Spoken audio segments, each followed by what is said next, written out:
राधे राधे दोस्तों, आप सभी का आपके अपने चैनल धर्म शक्ति में स्वागत है। माता लक्ष्मी और श्रीमन नारायण की कृपा आप और आपके परिवार पर सदैव बनी रहे। कार्तिक मास के छठे अध्याय में हमने श्रवण किया कि कार्तिक स्नान के नियम और उसके पश्चात की पूजा विधि और तुलसी पूजन के विषय में। अब हम कार्तिक मास के 7वें अध्याय की कथा और महात्म्य का श्रवण करेंगे। नारद जी ने कहा, हे राजन, कार्तिक मास में व्रत करने वालों के नियमों को मैं संक्षेप में बतलाता हूँ, आप उसे सुनिए। व्रती को सब प्रकार के आमिष, मांस, उड़द, राई, खटाई तथा नशीली वस्तुओं का त्याग कर देना चाहिए। व्रती को दूसरे का अन्न ग्रहण नहीं करना चाहिए, किसी से द्वेष नहीं करना चाहिए और तीर्थ के अतिरिक्त अन्य कोई यात्रा नहीं करनी चाहिए। देवता, वेद, ब्राह्मण, गाय, व्रती, नारी, राजा तथा गुरुजनों की निंदा भी नहीं करनी चाहिए। व्रती को दाल, तिल, पकवान व दान किया हुआ भोजन ग्रहण नहीं करना चाहिए। किसी की चुगली या निंदा भी नहीं करनी चाहिए। किसी भी जीव का मांस नहीं छूना चाहिए। पान, कत्था, चूना, नींबू, मसूर, बासी तथा झूठे अन्न का भी प्रयोग नहीं करना चाहिए। गाय, बकरी तथा भैंस के अतिरिक्त अन्य किसी पशु का दूध नहीं पीना चाहिए। कांस्य के पात्र में रखा हुआ पंचगव्य, बहुत छोटे घड़े का पानी तथा केवल अपने लिए ही पका हुआ अन्न प्रयोग करना चाहिए। कार्तिक माह का व्रत करने वाले मनुष्य को सदैव ब्रह्मचर्य का पालन करना चाहिए। उसे धरती पर सोना चाहिए और दिन के चौथे पहर में केवल एक बार पत्तल में भोजन ग्रहण करना चाहिए। व्रती को कार्तिक माह में केवल नरक चतुर्दशी, जिसे हम छोटी दीपावली भी कहते हैं, उस दिन ही शरीर में तेल लगाना चाहिए। कार्तिक माह में व्रत करने वाले मनुष्य को सिंघाड़ा, प्याज, मट्ठा, गाजर, मूली, काशीफल, लौकी, तरबूज, इन वस्तुओं का प्रयोग बिल्कुल नहीं करना चाहिए। राजस्वला, चंडाल, पापी, पतित, व्रतहीन, ब्राह्मण दोही और नास्तिकों से बातचीत नहीं करनी चाहिए। भगवान विष्णु को प्रसन्न करने के लिए अपनी शक्ति के अनुसार चंद्रायण आदि का व्रत करना चाहिए और उपयुक्त नियमों का पालन करना चाहिए। व्रती को प्रतिपदा को कुमड़ा, द्वितीया को कटहल, तृतीया को तरुड़ी, स्त्री, चतुर्थी को मूली, पंचमी को बेल, षष्ठी को तरबूज, सप्तमी को आंवला, अष्टमी को नारियल, नौमी को मूली, दशमी को लौकी, एकादशी को परवल, द्वादशी को बेर, त्रयोदशी को मट्ठा, चतुर्दशी को गाजर तथा पूर्णिमा को शाक का प्रयोग नहीं करना चाहिए। रविवार को आंवला का प्रयोग नहीं करना चाहिए।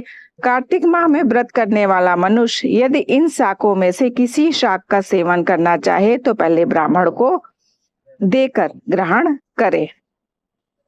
यह विधान माघ माह के व्रत के लिए भी है। देवोत्थानी एकादशी में पहले कही गई विधि के अनुसार नृत्य, जागरण, गायन, वादन आदि करना चाहिए। इसको विधि पूर्वक करने वाले मनुष्य को देखकर यमदूत ऐसे भाग जाते हैं जैसे सिंह की गर्जना से हाथी भाग जाते हैं। कार्तिक माह का व्रत सभी व्रतों में श्रेष्ठ है। इसके अतिरिक्त जितने भी व्रत यज्ञ हैं वह 1000 की संख्या में किए जाने पर भी इसकी तुलना नहीं कर सकते, क्योंकि यज्ञ करने वाले मनुष्य को सीधा वैकुंठ की प्राप्ति होती है।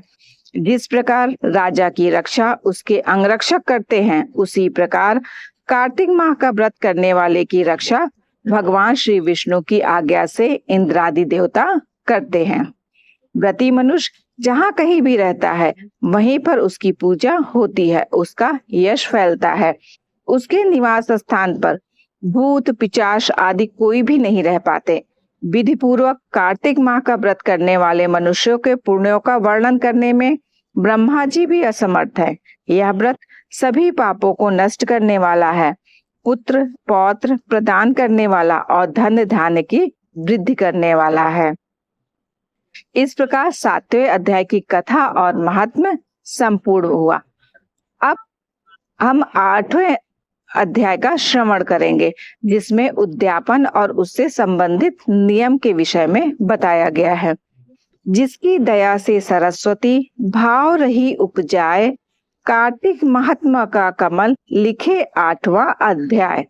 नारद जी बोले, अब मैं कार्तिक व्रत के उद्यापन का वर्णन करता हूँ, जो सब पापों का नाश करने वाला है। व्रत का पालन करने वाला मनुष्य कार्तिक शुक्ल चतुर्दशी को व्रत की पूर्ति और भगवान विष्णु की प्रीति के लिए उद्यापन करे।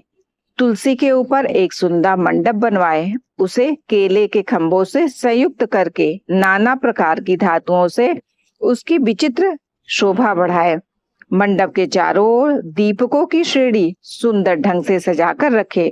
उस मंडप में सुंदर बंधनवारों से सुशोभित 4 दरवाजे बनवाए और उन्हें फूलों से तथा चंवर से सुसज्जित करे। द्वारों पर पृथक पृथक मिट्टी के द्वारपाल बनाकर उसकी पूजा करे।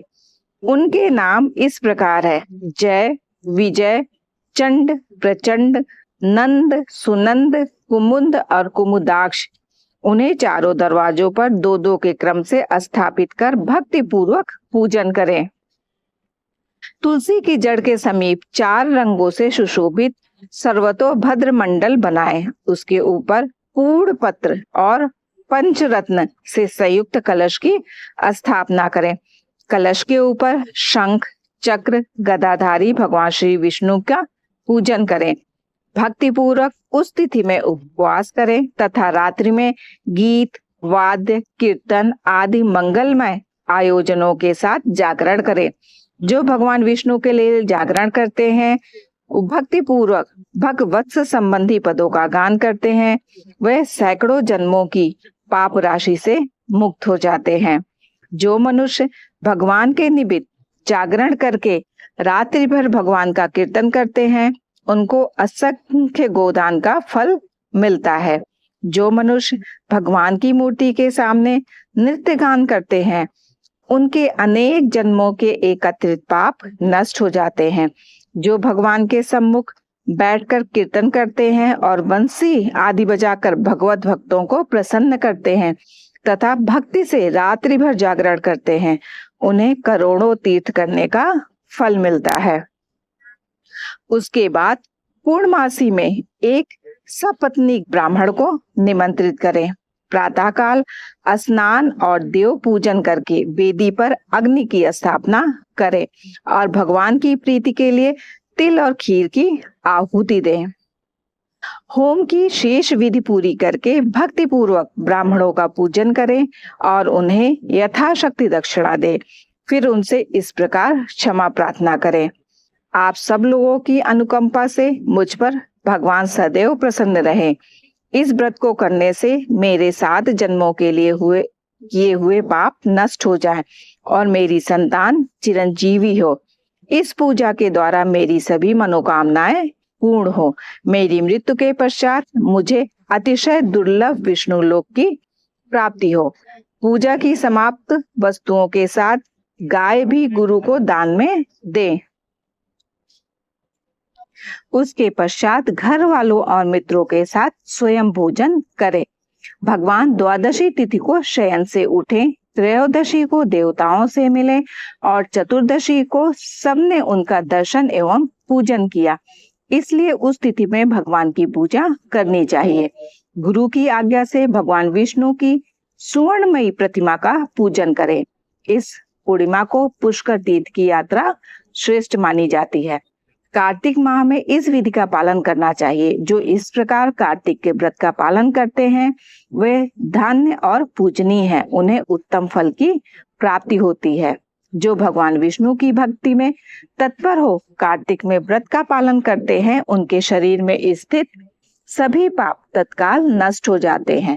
जो श्रद्धा पूर्वक कार्तिक के उद्यापन का महात्म्य सुनता या सुनाता है, वह भगवान विष्णु का सायुज्य प्राप्त करता है। इस प्रकार कार्तिक मास की कथा और महात्म्य 18वां अध्याय संपूर्ण हुआ। यदि ये वीडियो आपके लिए उपयोगी है तो वीडियो को लाइक करके कमेंट अवश्य करें। यदि आप चैनल पर नए हैं तो चैनल को सब्सक्राइब करके बेल आइकन को प्रेस कर लें।